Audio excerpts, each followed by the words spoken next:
In this tutorial, you'll learn how to stitch Insta360 Pro 2 videos in Insta360 Stitcher. First, make sure all your files from 7 memory cards have been imported into the same folder correctly. Each recording folder contains a project file, 6 original files captured by each lens, 6 proxy videos, and a preview video. Before stitching, do a speed test first to confirm your computer meets performance requirements. Under Settings, select Hardware Performance Test. Check the results once it's complete.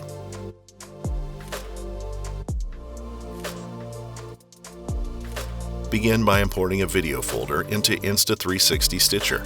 Drag the video folders directly to the box on the left. Now you can adjust stitching settings in the upper right corner. Select your desired content type. Remember to always choose the right content type during shooting. You can render 2D videos from 3D stereoscopic footage, but not vice versa. Select the stitching mode. New optical flow is recommended for most situations, providing a good mix of stitching speed and quality. If you're unsatisfied with the final stitch of complex scenes, try optical flow instead. Template stitching is the fastest mode, but stitching quality will be lower. Select the sampling type. This is more important for moving camera scenes. If the camera is static, the result will be similar between the different options. For moving shots, sampling with a lower speed can result in a better image quality. Blender type is usually automatically chosen based on your computer configuration.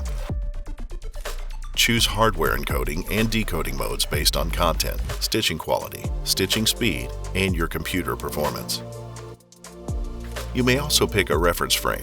The stitching parameters of this frame will be used as a reference for the stitching settings of the full video. Click to preview stitching effect. You can drag the preview image to adjust the image horizon and center.